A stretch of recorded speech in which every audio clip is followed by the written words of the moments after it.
ayaw natin na fingering.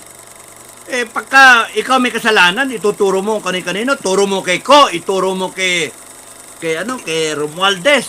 Lahat may kasalanan, ikaw wala. Anak ng toko ang presidente yan. Walang balls. Fingering nga, balls no. Sira ulo. Wala talaga. Point fingers. Walang kwentang presidente, walang kwentang tao. Ayaw natin ng presidente na walang utang na loob. Bakit? Walang utang na loob. Binoto natin, tapos ganyan siya ngayon. Walang pake. Binoto natin, bait-bait dyan ng kampante niya eh. Tapos ngayon, wala siyang pake sa tao. Pinalibing yung tatay niya. 5 presidente dumaan. Pinalibing ni Digong. Tarantado talaga yan. Walang kwentang tao yan. Bakit? Matapos palibing yung tatay mo, 5 presidente dumaan, gumastos ng political capital ang Digong Duterte, wag nyo nang anuhin. Basta ilibing yan dyan. Ganun ka stern yung Digong. Anong ginawa nitong gagong to? Pinadala sa Hague. Gago talaga eh. Walang utang na loob. Kaya kung titignan ninyo, in short, ang gusto nating presidente, yung may karakter. Hindi yung ganyan. Nangako. Napako.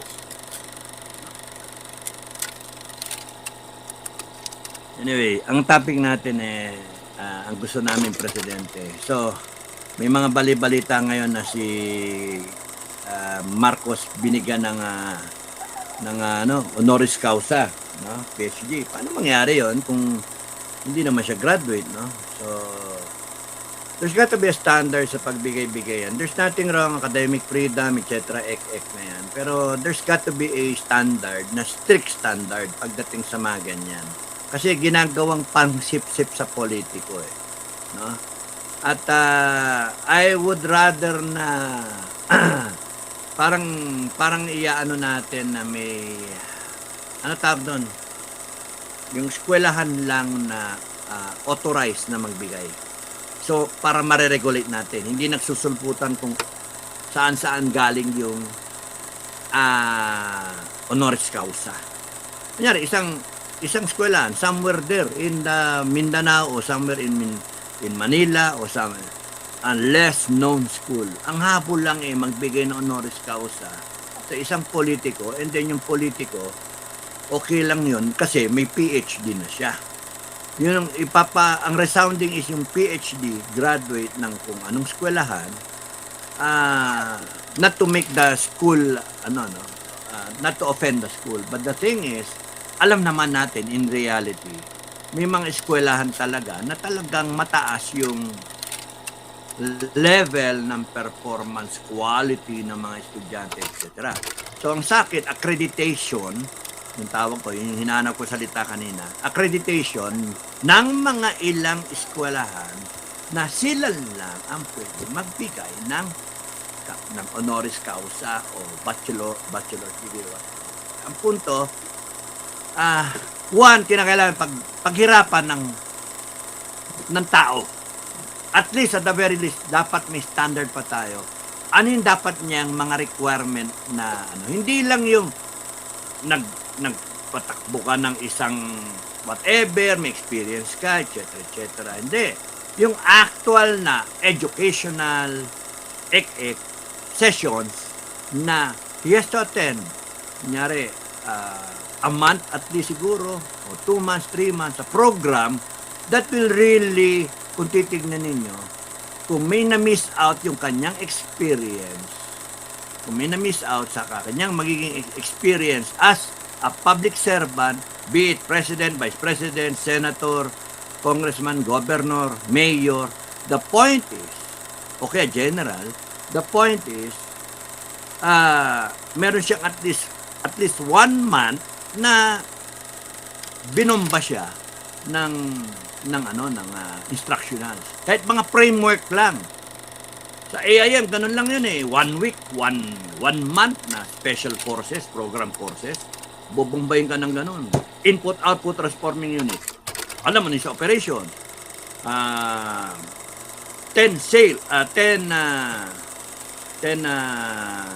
tag dito. ek of sales management. May mga ganun ba?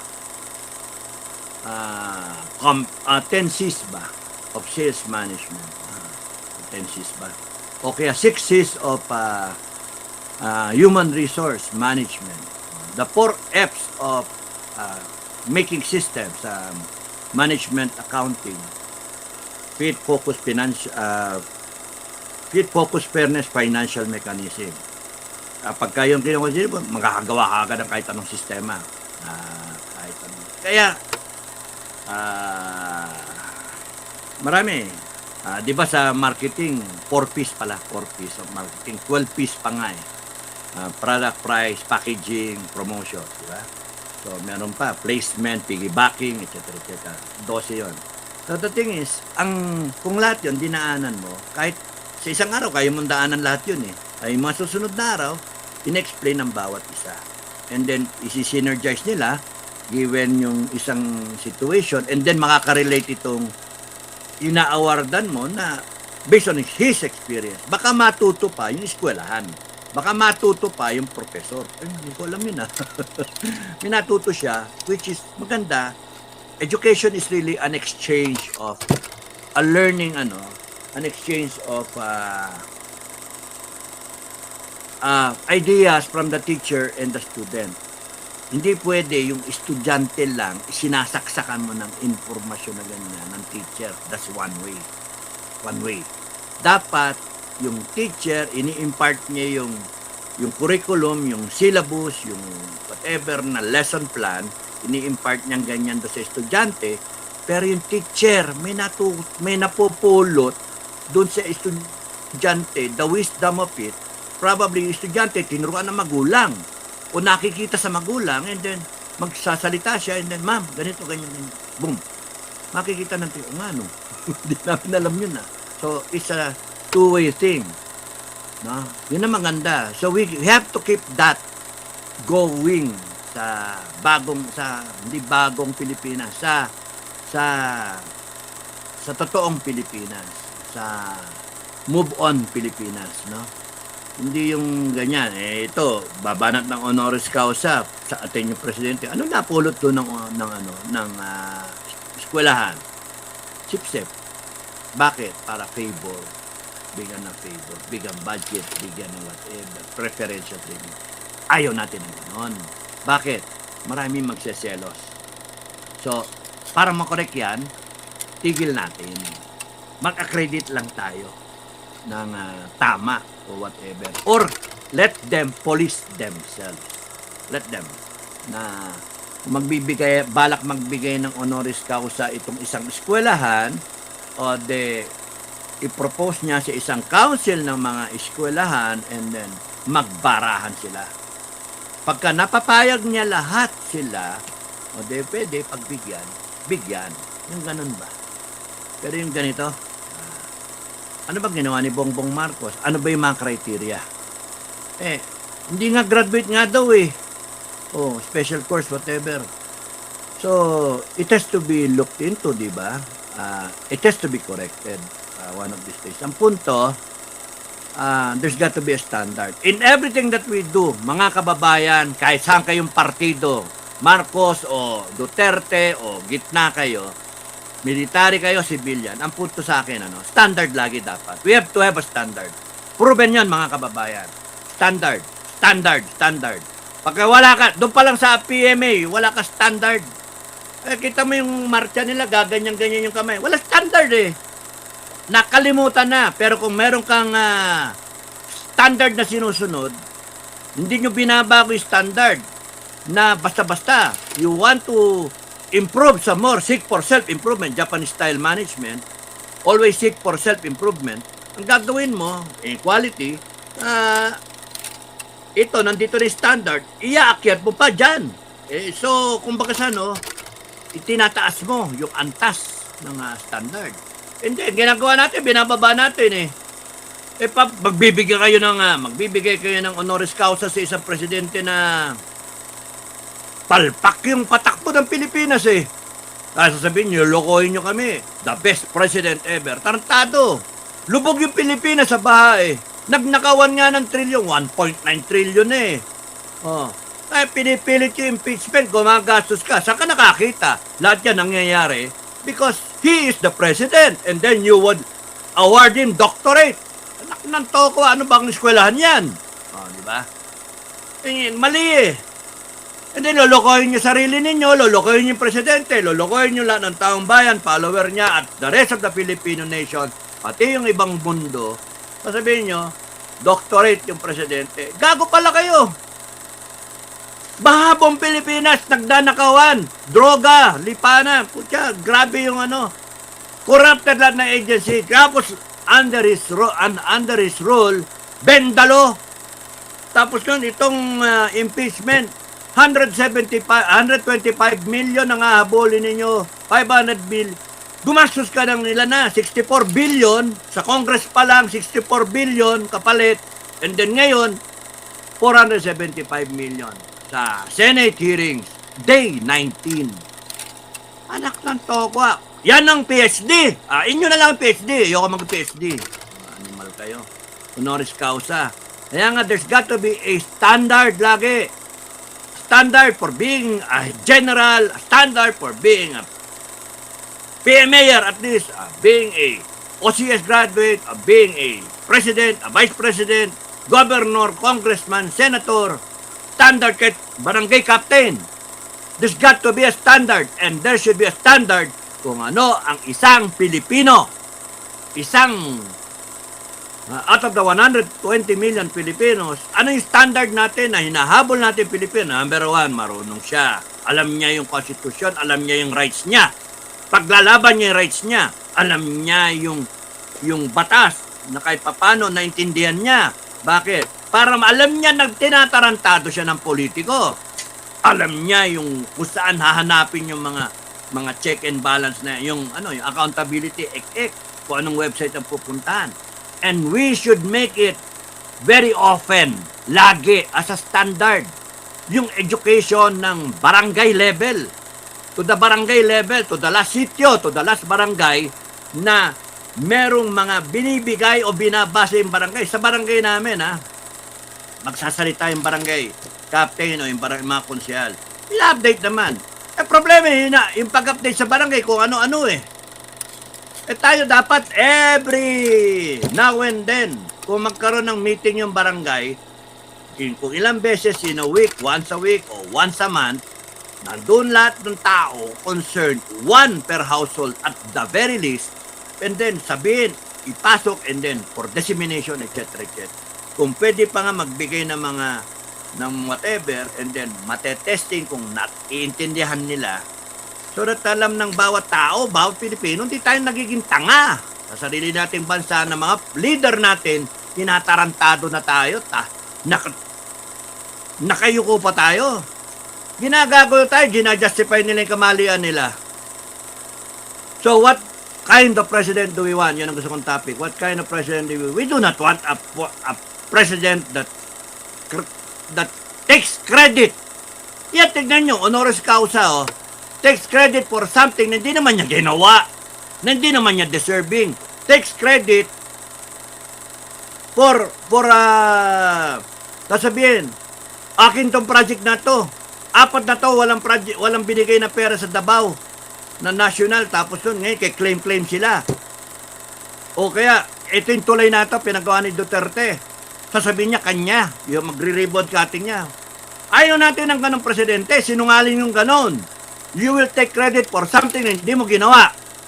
Pangalawa, ayaw mo ng presidente na sinungaling, mangangako, pero hindi naman gagawin. Ayaw mo naman ganon. Yun ang nakikita natin dyan.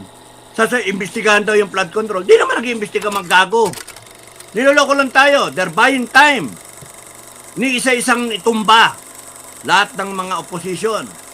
Pangatlo, ayaw natin presidente na magbe-blame. Magbe-blame. Pointing fingers. Fingering. Ayaw natin ng fingering president. Bad trip. Parang masampagin yun. We do not want a fingering president. Pointing fingers. Isipin mo, ayaw mo ng taking credit for something he did not do. Yan ang ginagawa niya eh. We do not want na nangangako, hindi naman gagawin, napapako. Ayaw natin na fingering. Eh, pagka ikaw may kasalanan, ituturo mo kanino, turo mo kay Ko, ituro mo kay Romualdez. Lahat may kasalanan, ikaw wala. Anak ng toko ang presidente yan. Walang balls. Fingering nga, balls no. Sira ulo. Wala talaga. Point fingers. Walang kwentang presidente, walang kwentang tao. Ayaw natin ng presidente na walang utang na loob. Bakit? Walang utang na loob. Binoto natin, tapos yung ganyan siya ngayon. Walang pake. Binoto natin, bait-bait dyan ng kampante niya eh. Tapos ngayon, wala siyang pake sa tao. Pinalibing yung tatay niya. 5 presidente dumaan. Pinalibing ni Digong. Tarantado talaga yan. Walang kwentang tao yan. Bakit? Matapos palibing yung tatay mo, 5 presidente dumaan, gumastos ng political capital ang Digong Duterte, wag nyo nang yun. Basta ilibing yan dyan. Ganun ka stern yung Digong. Anong ginawa nitong gagong to? Pinadala sa Hague. Gago talaga eh. Walang utang na loob. Kaya kung titignan ninyo, in short, ang gusto nating presidente, yung may karakter, hindi yung ganyan. And everything Marcos is standing for is yung ayaw natin sa presidente. Nangako, napako, no? He's taking credit for something he did not do. Pero yung pangako niya na gagawin niya, hindi niya ginagawa. So, anong gagawin niya? He lays the blame, finger points. Ang putang yung mga gamit. Sira ulo eh. Tapos yun, hinayaan niyo yung pagnanakaw. Kasi siya nakikinabang. Walang pake eh. Tapos nun, sinubo pa niya yung tatay ni Inday Sara, si Digong, na pinalibing yung tatay niya. Walang niya, no? Tapos nun yung tatay ni Inday Sara, tinapon niya. At yung kanyang kasama sa unit team, na dahilan na sa pagkapanalo niya, isinubo niya ngayon sa impeachment. Ayaw natin na presidente na pinipilit gawin yung gusto nilang gawin at the expense of the Filipino people, using up the funds of the Filipino people, tapos ginagawa niya yung gusto niyang gawin. In short, yung President Marcos na yan, si Marcos, is the person na hindi dapat pagkatiwalaan, hindi dapat sundin, hindi dapat isaalang-alang yung buhay natin sa kanya because he is disaster. Baha nga tayo eh. He is disaster. Can you just imagine, magkagera tayo with China, magkagera at magkaroon ng terorista dito sa Pilipinas. Can you just imagine yung CPP, NPA, lumakas ulit? Ilang fronts na lang sila? Out of how many fronts? Mami, maingay. Out of how many fronts? Tapos ganyan. Lumalakas na naman. May bawat agency may nakatutok na card-carrying member ng CPP, NPA, NDF. Nananakot. Kaya nilang i-modify yung what is happening sa institusyon.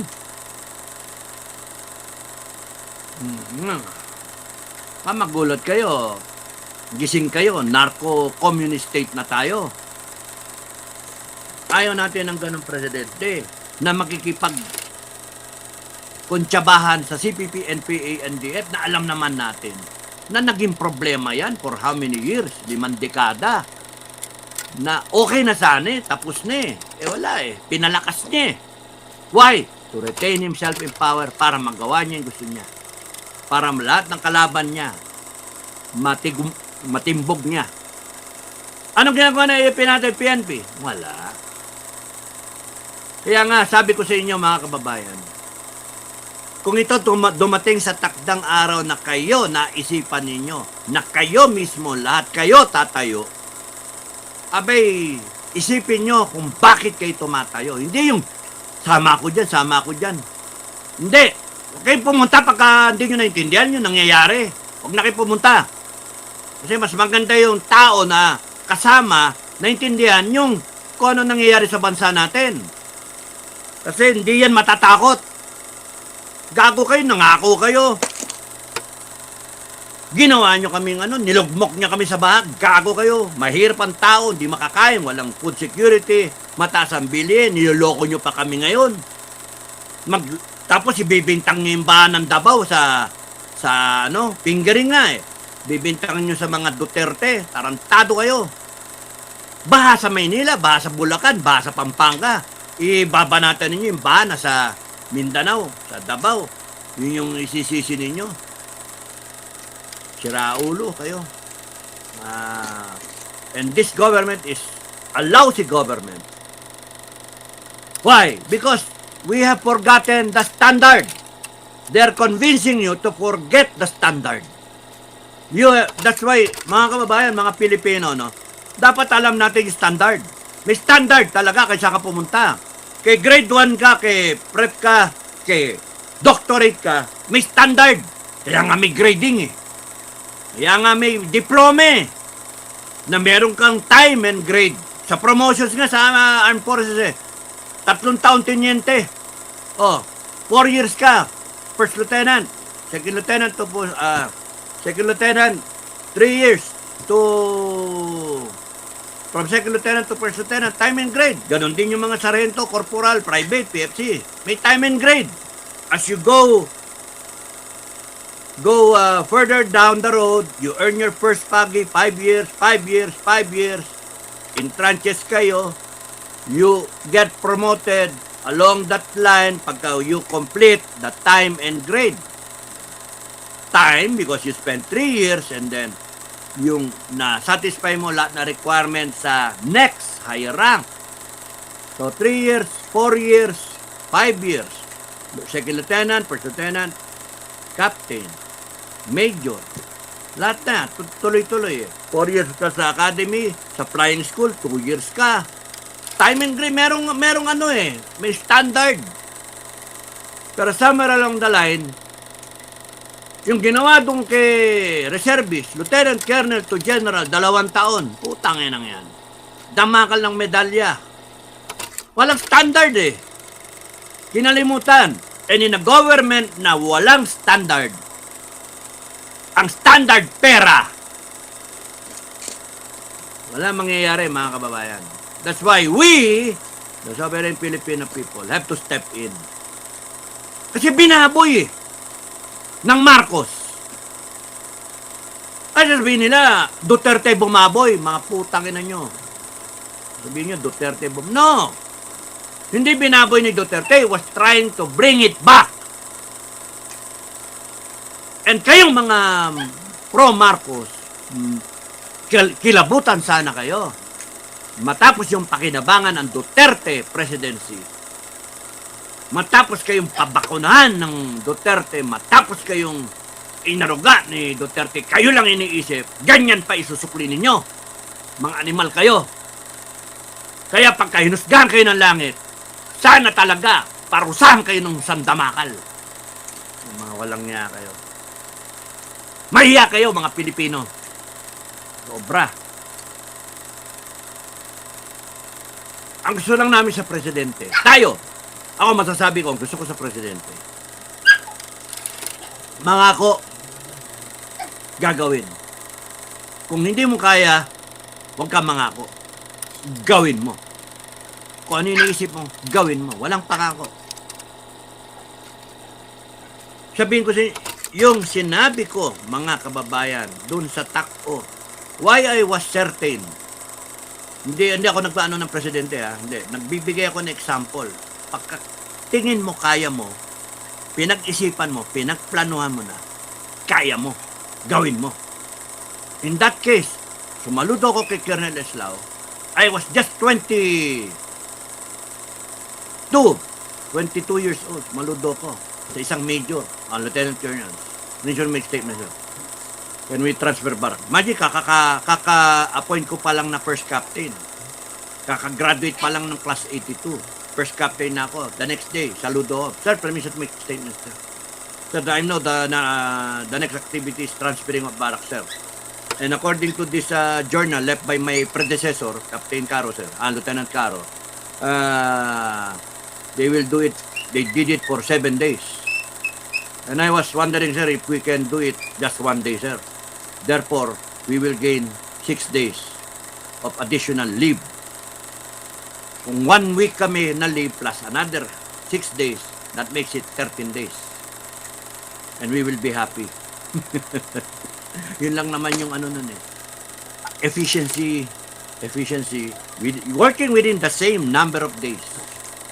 Dati, 7 days transferring of barak, 7 days leave. 2 linggo yon. So within the 2 linggo na yon, isang araw, transfer of barak. Isang linggo, isang araw, transferring of barak. So all the rest, 13 days, leave. Yun lang naman yung point eh.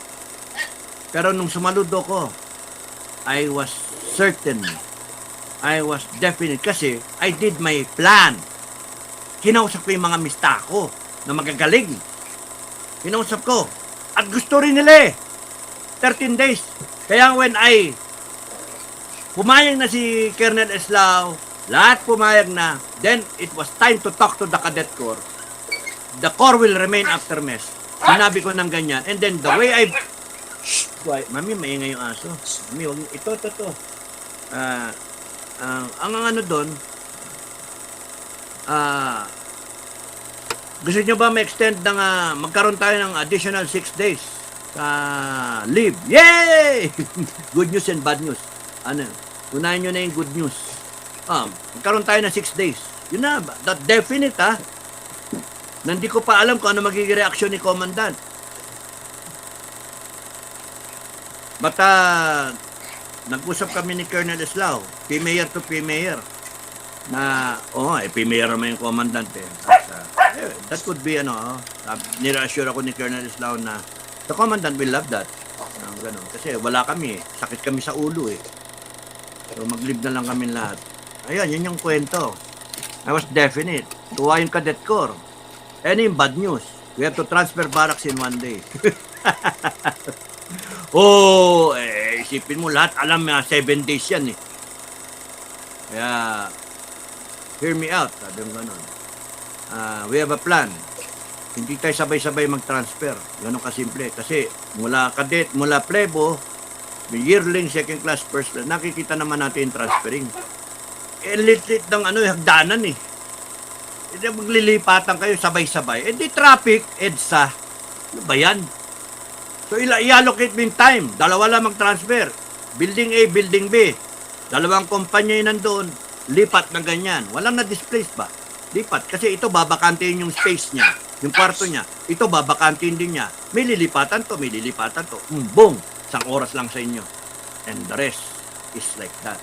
4 na oras, 8 kumpanya. Pares-pares. Boom. Alpha, Hawk. Boom. Bravo, Golf. Boom. Charlie, Foxtrot, boom. Echo, Delta, boom.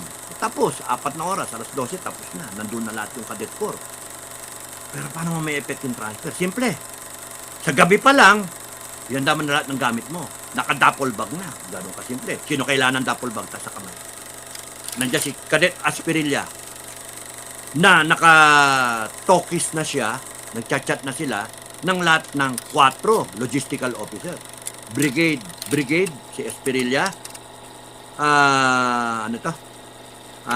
batalyon, company, lahat sila nag-usap na. Kasi pinatoka ko sila sa kanya-kanya nilang counterpart.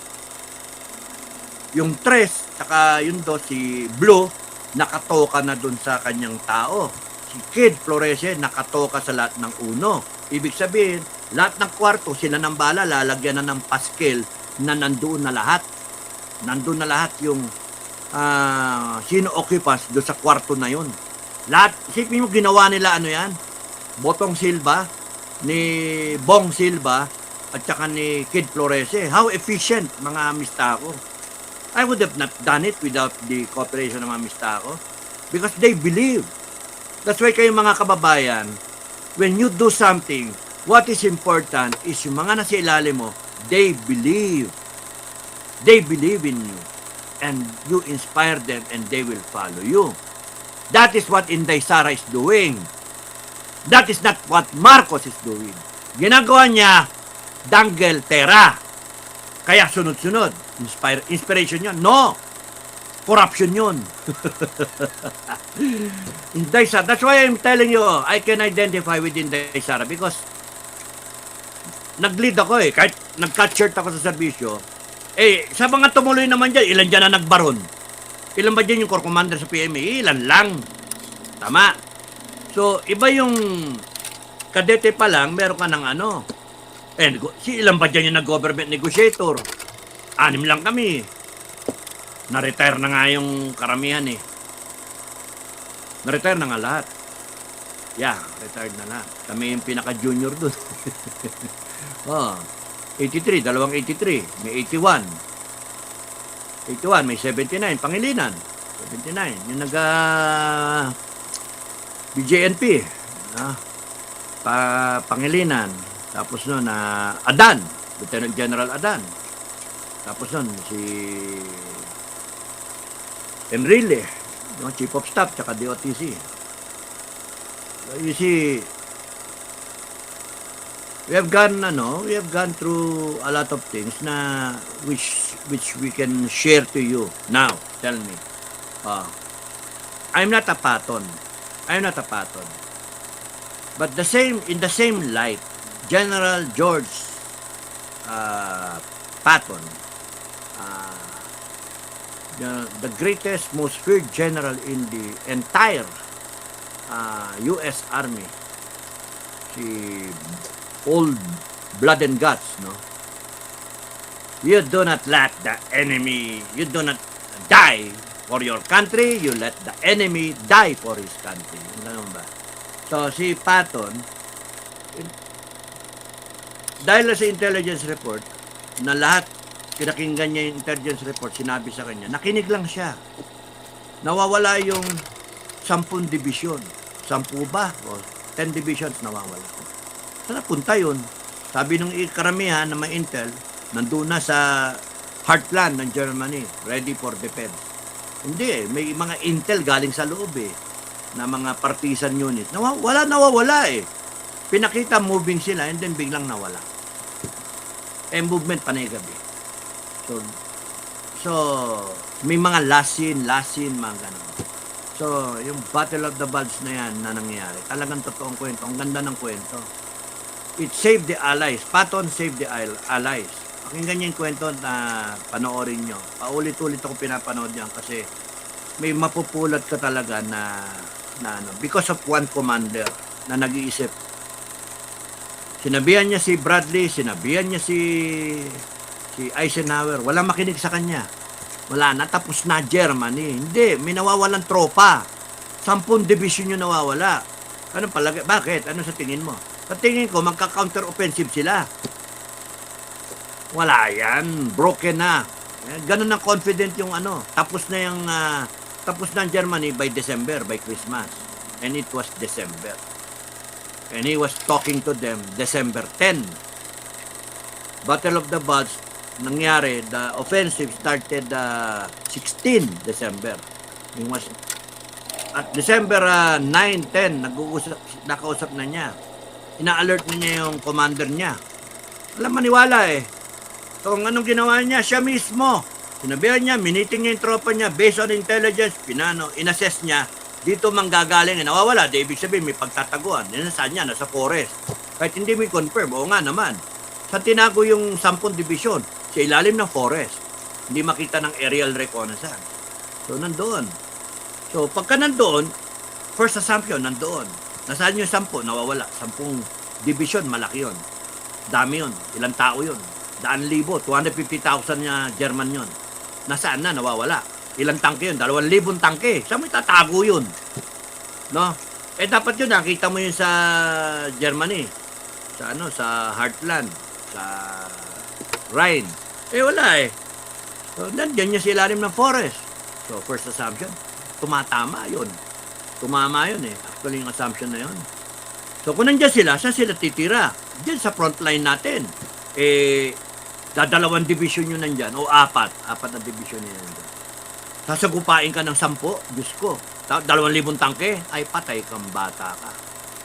O yun ang nangyari. So, sabi niya doon sa mga tao niya, draw plans. 3 senaryo. Kaya, December 10 niya binibigay instructions, 10, 11, 12. Na.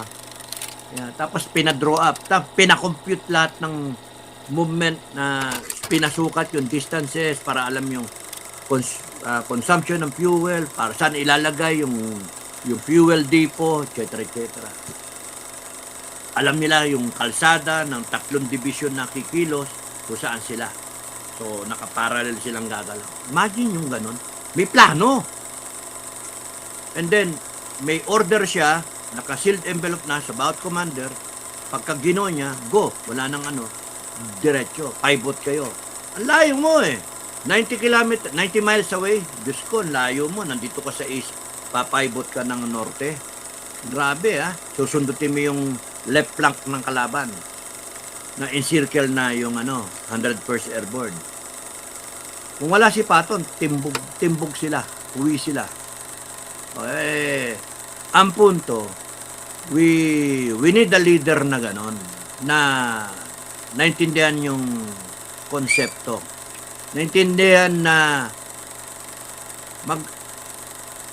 Marcos, alam mo yung harap dito sa atin, Pacific Ocean. Palakas ng bagyo gawa ng climate change. Ano sasabihin mo sa taong bayan? Masanay na tayo kahit anong gawin natin flood control, palakas. Putang inahanip. Ba't ganun? Hindi ganun presidente kailangan natin. Ang kailangan natin presidente, yung na-appreciate, yung given, na ayan yung Pacific na karap sa atin. We make use of that. That is a strength, an opportunity. Na alam mo sigurado, lalaglag yung ulan dyan. Parami ulan. That gives you an idea. Daming tubig niyan. Let's harness it. Kung sila may langis tayo may tubig, yun ang kailangan nating presidente. Yung nag-iisip. At kailangan nating mga mambabatas, yung ganun nag-iisip din. Kaya panay pera iniisip niya. Paldo-paldo. Mga maleta ang pinag-iisip ng mga walang yan. Impeachment. Kaya nga, we're screwed as a country. Magkakaroon ng gera. Dapat ang iniisip ng mga tarantadong to, mga pinuno natin. Paano kung magkagera? Bigla nga. Hindi tayo, ayaw natin ng gera. Hindi tayo duwag. Ayaw natin nung ginagago tayo ng China. Tarantadong mga yan. Bully. Anong solusyon sa bully? You stand up to the bully. Pero, ang punto doon sa mga military at mga planner, hindi yung stand up ka basta-basta. Mananalo ka ba o matatalo ka? Ang ginagawa nyo, stand up kayo dahil sa piece of paper arbitral ruling. Sovereignty. Pero hindi nyo iniisip yung way of life ng Pilipinas. Talo tayo, magbobo. Dapat pagka mag-stand up ka, may chance kang manalo. Nakakapuwing. Hindi yung sige, pride. Lalaban tayo. Menja America. No, we do not, we do not hope for America to join. No.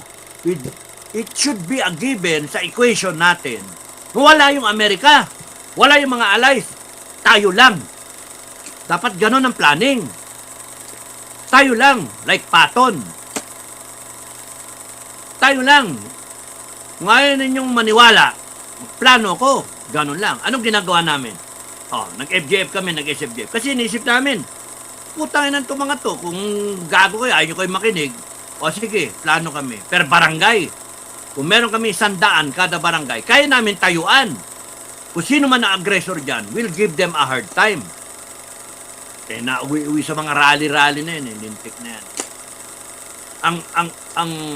Ano natin, may kita point na isang barangay, at least may 100 na tao na armado na kayang lumaban anytime. Protektahan yung barangay. Wala anong ginagawa ng SILG natin? Gaganong-ganon sa ibabaw ng container. Ng putya, With the current situation now, aligning with the Bible, Revelation, you cannot prevent the second horseman from appearing. Tarantado kayo. Dapat iniisip nyo, Kristiyano ba kayo? Hindi. Iniisip nyo dapat na the 4 horsemen are coming. One will usher in peace. One will usher in war. You cannot prevent the second horseman na kahit anong peace treaty nito. he will be given the power by heaven to exactly bring chaos, war, globally. Eh, anong ginagawa natin? Lalaban tayo sa China. Puta yan. Anong ginagawa yung pagganda? Wala. 35 billion. Hindi kayo nag-iisip. Dapat ang isipin niyo yung numero. O ilan sila? Yun yung potential. Sino yung potential natin makakalaban? Billion yan sila eh. O ilan tayo? 120 million. If we are to protect ourselves, if we are to protect our way of life, might as well tayo. We defend ourselves. The whole planet, kung ayaw makinig nila, then tayo. Matatalo tayo sa kadiliman dahil sa katangahan natin O yun, dahil kung tayo. 120 million, sabi ko nga, the past block, 60 million, kalahati. And we have exactly 50 million in the service, thereabouts. So, kung lahat yan armado, kaya natin. Ang bawat isa sa kill ratio, 1:10, tipid yun. Bakit? Yung Korea, Battle of Yultong, 1 Filipino, 1,000 Filipinos, 900 nga lang sila dun, 956, ganun. 1,000 Filipinos against 40,000 na Chinese. Lumusog.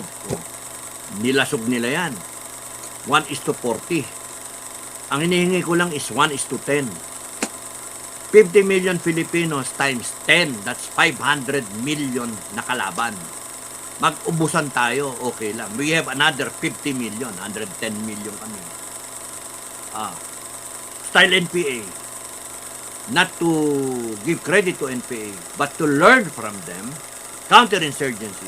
Pumatay ka ng isa, kahit Muslim nating mga kapatid. Pumatay ka ng isa, maggalit yung kamag-anak, yung asawa, yung anak. Buong langkay, buong clan, kalaban mo. Sa pinta kasi nga isa kalaban mo lahat sila kalaban mo Ayun nangyari sa SUP 44. Learn from that. Kahit ganun gaganda equipment nyo, sila ano naman equipment nila. Hindi yan paganda na equipment, mga chong. Patalinohan yan. Weighing what is the given, and then from there, accepting what is given, learning what are the resources available, then what can we do to maximize whatever funds that we have and full impact dun sa result. Ang sa akin na nakikita ko is yung buong Pilipinas, 120 million, ano natin na maarmasan ang mga kababayan natin, maturuan. Hindi yung mga frigate na yan. Frigate, helicopter, fighter. Anak ng toka kayo. Pride nyo yan pride. It's the wishful thinking of some officers who don't even know what they're doing. Sorry, pero magkaano tayo magkaiba tayo ng paniniwala, mga kahit female sa female, magkaiba tayo. Ang sa akin, logic. Ang kalaban mong kinakalaban mo, Goliath. How can a 12-year-old boy with a slingshot, How can a 12-year-old boy with a slingshot, walang armor, kasinelas lang, ang laki-laki ng Goliath na 8-footer, less than 5 feet, 4'11". Kung just imagine yung 4'11", yung presidenteng 4'11 dati, di ba? So you can just imagine gaano kalaki katangkad 4-footer nga lang siya Tapos nun, yung Goliath 8-footer, kalahati siya, yung Goliath. Tinalo niya, tinumba niya. So kung titignan mo, kung iniisip niyo yung utak ni David, paano ko siya mapapatumba? And then, pagkatumba na, paano ko mapupugot yung ulo niya? Using his own sword. So, paano natin mapapatumba ang isang higante na kalaban? Kaya hindi mo pwedeng patumbayin yung isang higante nila. Bumili ka ng 100 na eroplano. Bumili ka ng 100 na barko. Barko nila 700. Tangina, 700. They had been spending since 1990. Tayo, sabi natin 1995, wala naman nangyari. And then another 15 years, 2015 onward, 2010 onward. So, and so on. Sama Ano tong nangyari sa atin? Wala. Congress natin, tsaka Senate, mga paldo-paldo iniisip. Pera nila. Bulsa nila, anak nila, kamag-anak nila, pamilya nila, bahay nila, kondo nila, kabit nila. Paano yung modernization? Matuyo. Tapos, chip-chip kayo ngayon. AFP, PNP. Chip-chip kayo ngayon. Sino ngayon in final na magdudusa dito? Taong bayan. Were you able to do your job as protectors of the Filipino people? Of course not. You're not doing it now because yung current situation natin, delikado. Kaya nga mga kababayan, ang gusto natin presidente, yung nakaka-identify tayo, mahal tayo. Yan yung si Inday Sara. Layo ni Bongbong Marcos. Walang si Bongbong Marcos. Wala. There's got to be a standard. Dahil kung gusto sabihin, kaya nga lang yung oras. Yung oras po, puyat na naman kayo Kaya nga isang oras na ako may dito sa, no? Kaya nga, maraming mga Pilipino naninira, maraming negative, maraming ang gagaling. I just hope na pagdating ng panahon, and it's just around the corner, 2 years maximum sa tingin ko. Ako lang yan, pwede akong mali. Tingin ko, kasi from 33 AD, 1,000 years, 2,000 years is 2033. Minus 7 years. 2027. Tama? 27, 28, 29, 30, 31, 32, 33. 7 years. 2027 inclusive to 2033. 7 years. 2026 ngayon. The whole planet, kung makikita niyo mga balita, of course, thank you sa SOCMED, thank you sa internet, pero nakikita niyo, just like a woman in labor, sabi ni Kristo, the frequency of the birth pains, andyan na. And then you will know, it's around the corner. 2026. Nangyari sa Nepal, nangyari sa ibang bansa, nangyari sa atin, nangyayari sa lahat. Buong mundo. Nagkakagulo. Nangyari sa Indonesia, nangyari sa Nepal. Yung mga tao, nag-uprising. Nangyari sa France, nangyayari ngayon sa Amerika, sa Canada, etc. British, etc. You will see, it's all converging.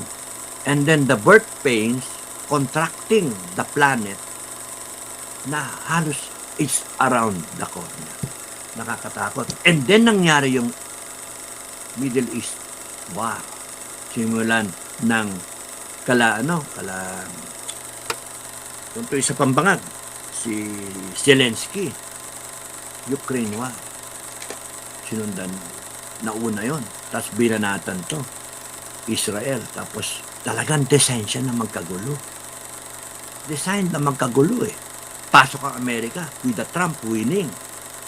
And now, question mark, will he survive November sa election?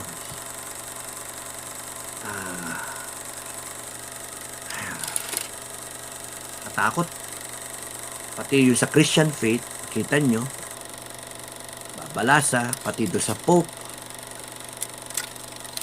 Just imagine. Tayo, mga kababayan. Are we prepared? Of course, we're not prepared. You have a presidente na addict na tumatanggap ng honoris causa. Ayan. Doctorate daw siya. Sip-sipan kayo. Sige. Fingering. May kasalanan ka. Pinsan, buwaya, lahat kayo magnanakaw. Imbestigahan kayo. Hindi siya inimbestigahan. Pero meanwhile, kinokontrol yung imbestiga. Impeachment. Tinuro ngayon si Inday Sara. Yan ang magnanakaw. Kayo, nagpapadin lang. mga Pilipino. Demonyo yan eh. Sugo ng demonyo yan, mga putragis na yan. At saka lahat na nakapaligid yan, panay mga demonyito. Kaya mga kababayan, tayo na sugo naman ng langit ng Panginoon. Binabantay ng Panginoon. Binabantay ng mga anghel. Liga-liga ng mga anghel. Legion ng mga anghel. Huwag kayo natatakot mga kababayan. Because you stand for what is right. The same protection God gave to Daniel na isinubo. Sino ba yung sumubo, nagsubo sa kanya na puta sa sinong hari yun? Na sinubo siya sa lion's den, no? Dahil sa may batas na trick yung si Darius ba yun? Darius. Sinubo siya. Okay. Kinabukasan mo yung leon para mga tuta na hinihimas-himas pa niya. Putsang na. Magutom na gutom niya yung leon. Makakita ka ng isang karneto Karneto labang pangalan Daniel Oh. You see the power of God. King Nebuchadnezzar, yung naunan niya na kinuwento. Pagkuha estatwa, tatlo, si Meshach, si Kasak ba yun? Kojak. Tsaka si Abednego. Mga niya, parang mga pamangkin niya, tatlong Hebrews, tatlong lahat yumuko, nagsasalba doon sa ginto na imahe ni Nebuchadnezzar. Sila hindi. O kung sa Diyos ba? Hindi. Sila ayaw. Anong decree? Sunugin. Sipin niyo yun, 7 beses nilagyan ng panggatong yung pugon. Lulutuin ka doon sa loob.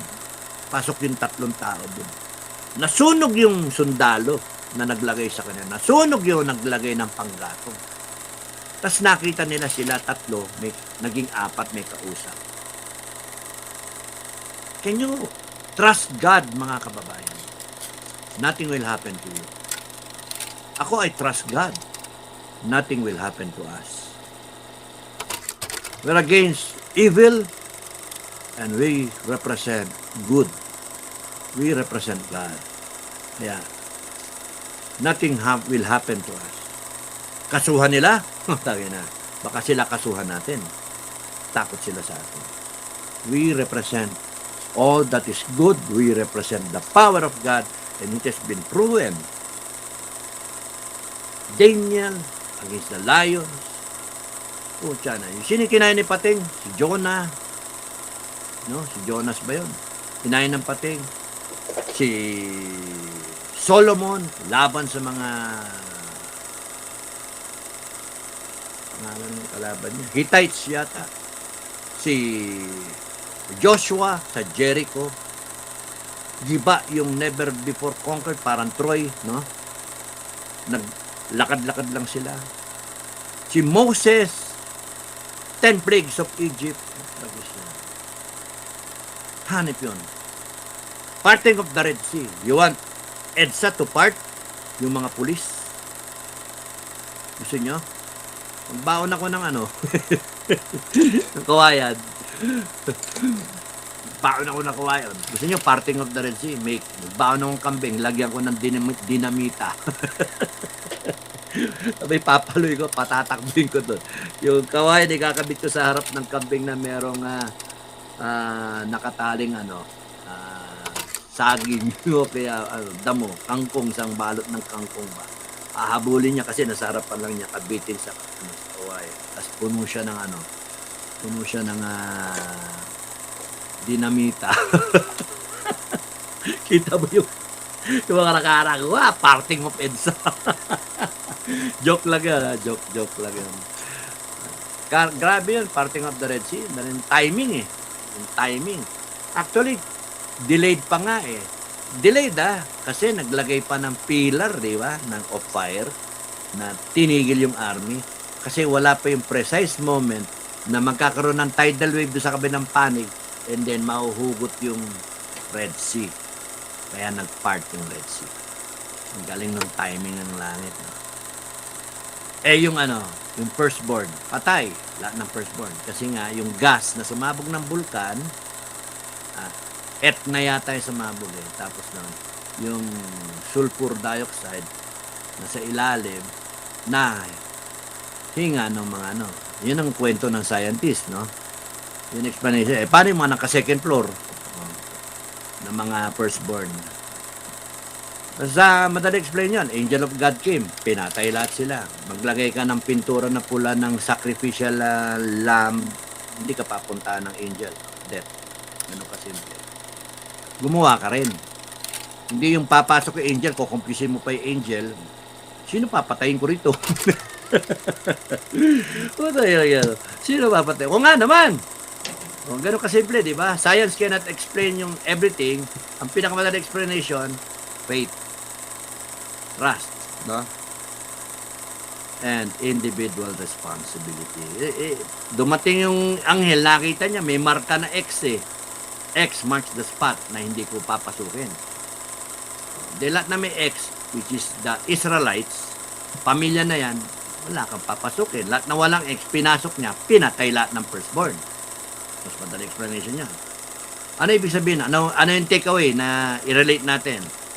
May trabaho kayo mga Pilipino. May trabaho pa rin tayo. Whereas may planong langit, pero you have to bring out the X.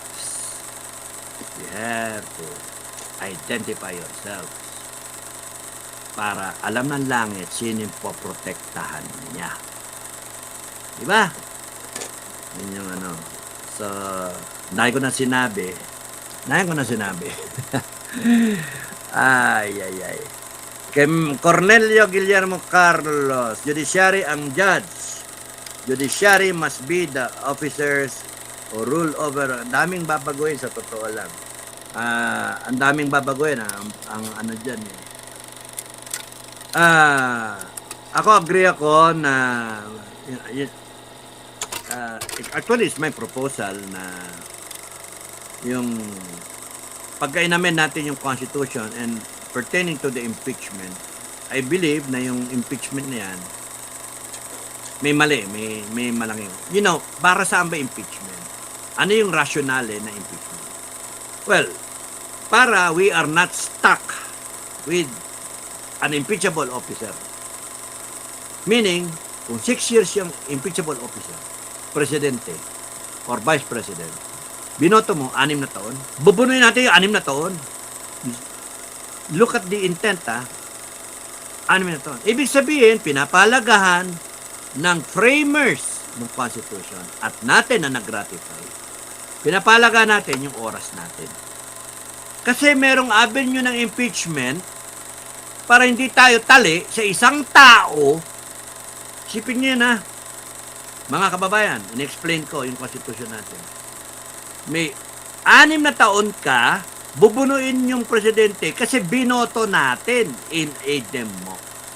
Sa makatuwid, parang question mark, what if binoto natin, binudol tayo? May impeachment. Tanggalin. Ang maganda. Ganda ng sistema. Di ba? Ganda. Ang problema, yung framers ng Constitution. Hindi ko sinasabing lahat. Hindi ko rin alam kung ano nangyari kasi hindi tayo yung framer ng Constitution. Ratifier tayo ng Constitution. Mga bumoto tayo. In-explain naman sa atin. Pero at that time, unfair naman, walang nakakakita ng future ng ganyan na mangyayari. That's why may tinatawag na amendment. Pwede mong baguhin. Na magte-tailor fit sa mga pangyayari at sa mga pwedeng mangyari.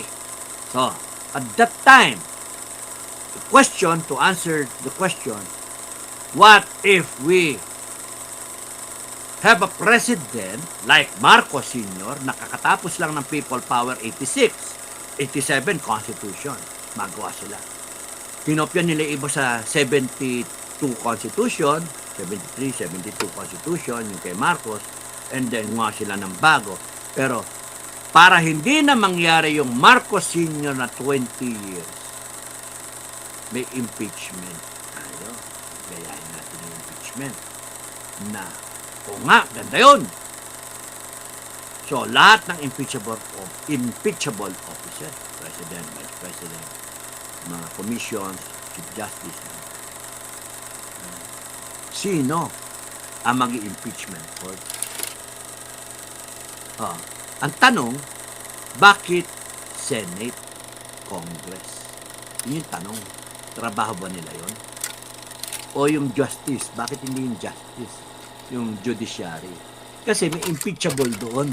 At that time, di pa nila masolve. At that time nila maisip, kasi impeachable yung justice, Chief Justice. Ngayon, kung ito impeachment court, nga, no? So, ito na lang. Ito na lang Congress, tsaka Senate. So, naging convenient eh. Ewan natin, di na. Gusto kong makita lahat yung transcript niyan eh. Pag-aralan and then, so that we will get a clear picture ng talaga, what happened. Ngayon ang punto mga kababayan, itong impeachment na yan, ang problema ang flow.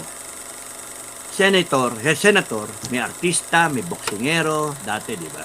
May magagaling na lawyer, may palpak na lawyer, mga ropor, may maingay, media man, mga tulponic, stupido, ganun ganon. Merong mayabang lang, may hangin, may tahimik, artista nga, may mga negosyante. Na kung isipin mo, how can you expect na gagawin mong korte yan? Hindi, ano naman kasi, parang jury system, parang ganon. Sa Amerika nga, yan, kaupya na naman. Hindi nga handa yung Pilipino. Sa tingin nyo, handa ba yung mga judges natin? Yung tulpon dalawa, handa ba yan? Na maging judge? Malabo, di ba? Sila Soto, handa ba? Yung iba, handa ba? Mas magtiwala ako, Supreme Court, trabaho nila eh. Kaya may mali. We have to correct this. We have to correct it. Madali lang yan.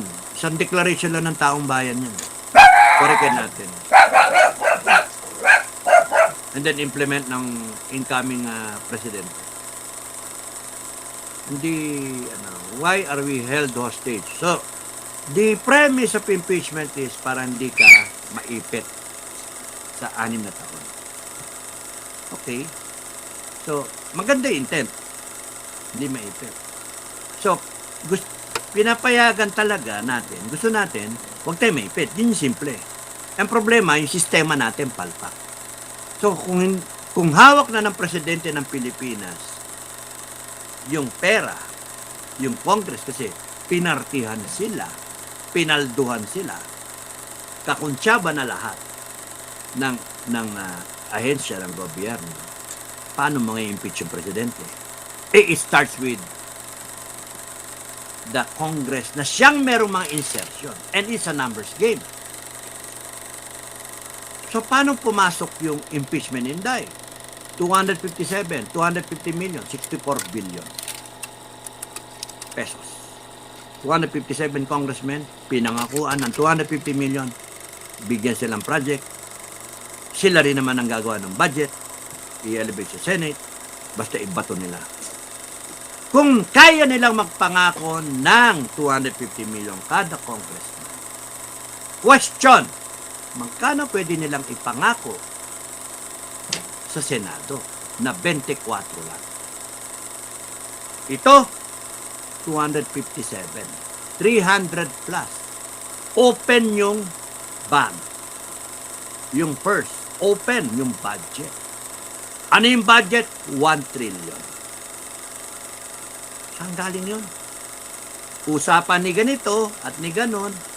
Tungkol sa impeachment ni Sara, bigyan niyo ako 1 trillion. Ako nang bahala. Wow, may ganon. Oh, may intel. Oh, ngayon, magkano? 64 billion. Payat. Payat. Magkano yung una? 32 billion. Sorry. 32 billion yung una. Last year. 150 million. 100 million plus 50 million. 32 billion plus 62 billion. So magkano? 100 million. Question, 1 trillion yung pinag-uusapan. Ba-budget sila ng ganito. Eh yung budget na yan, tayo pa gumagastos na yan. So wala yan. Yung pera na magkano, kung kaya, tanong ninyo, napakasimple ta. Kung kaya nyo magbigay ng 250 million kada congressman na boboto ng impeach si Inday Sara, magkano sa tingin nyo ibabudget nila sa isang senator? Easily, kalahati. Doble, no? 500 million. Ilan ang boto nila kailangan? 16 na boto. 16 na boto. Anong ginawa nila? Ayaw. May prinsipyo. Yung iba, tinakot. Iba, kinulong. So, mga kababayan, seryoso itong mga demonyo na to. Seryoso. Lulutuin tayo sa sarili nating mantika, pera natin yung ginagamit nila. At i-impeach nila si Inday Sara. At yung ano nila na ayaw nilang magsalita, hindi nila pagsalitain sila chika na dapat yun tapos nadidinig mo yung mga congressman, kitang-kita mo yung conspiracy ng mga walang yang tukmoy na magnanakaw. Kaya nga mga walang yato. Kaya kayo mga kababayan, alamin yung nangyayari. Like, share, subscribe. Like, share, subscribe. Basta tandaan ninyo, once upon a time, there was a Moses. Egyptian army, walang binatbat. Moses, Egyptian army. Moses, Israelites, Egyptian army. Sila fleeing. Kawawa kami. Kaya ni Egyptian. Parting of the Red Sea, tawid sila. Lunod. Who was operating? God. Through Moses. Nasa desyerto na sila. Walang pagkain. Strike yung rock. Bumukal, tubig. Mana from heaven. Yung mga net, mga migratory birds. Boom, huli yung pagkain. Galing di ba? Grabe yung timing. All in God's time. Yung tandaan nyo, all in God's time. Noah's Ark. All in God's time. It took Noah to build an ark 100 years. Diyos ko. 100 taon, isipin mo, 100 taon. So, hindi tayo 100 taon yung baha. Imagine yung intel info niya. Galing sa langit, A1. Hindi A1. A1. Gawa ka ng barko. Hindi siya maka-able, di ba? Doon ka sa tuktok ng bundok. Lord, mukhang gago na to. Ginagago na ako ng mga tao. Tinatawanan ako. Sa tuktok ako ng bundok. Maraming puno ron. Wala pa nung illegal logging, ano? So, wala pa doon ano. Kaya nga naubos yung puno ron Kaya nagkaroon ng flash flood. Wala ka na to. Pero nasalba yung pamilya niya. In God's time. 40 days, 40 nights. Siya lang natira. And then, fast forward, Sodom and Gomorrah. In God's time. Grabe.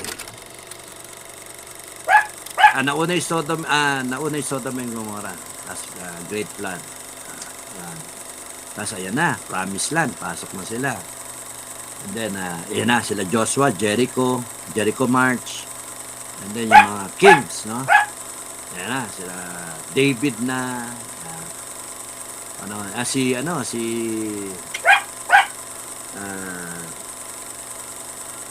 Midianites, no? Sino yan? Kalimutan ko yung pangalan ng hari doon. Si Gideon. And the Midianites. 300. Army niya, 24,000, 25,000. O, ganon.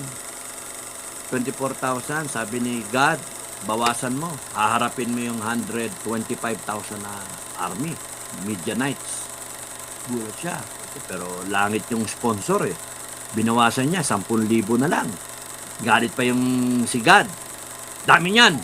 May mo 300. Painamay mo sa gilid ng ilog. Malalaman mo dun yung 300 mo. Imagine, alam ni God in advance kung sino yung 300. So, nung pinainom nga niya sa ilog, may mga nakatayo na ganyan, tapos umiinom. Di ba?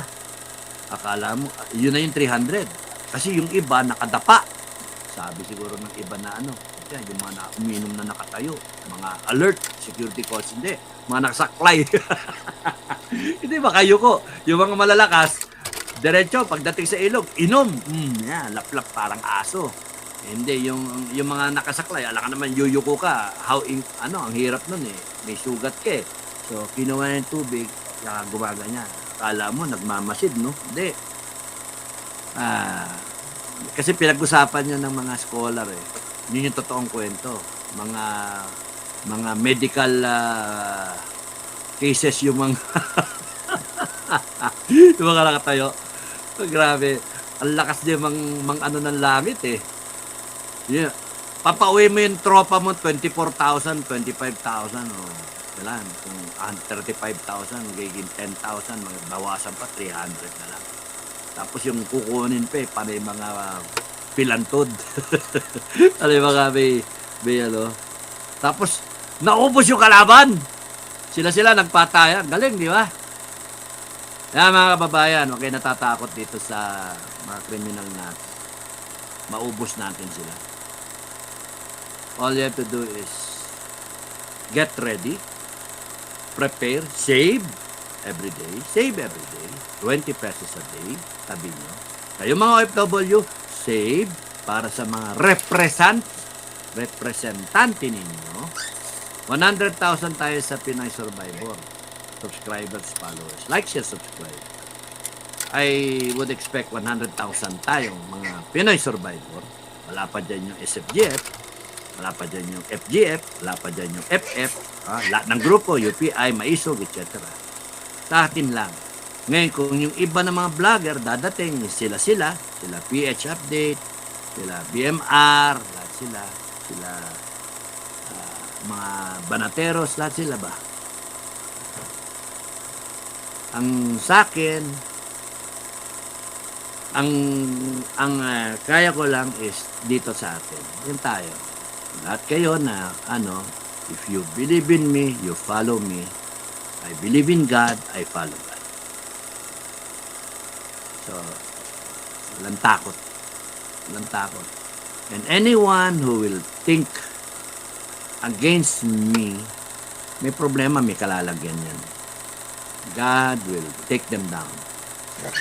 I don't know how, but God will take them down.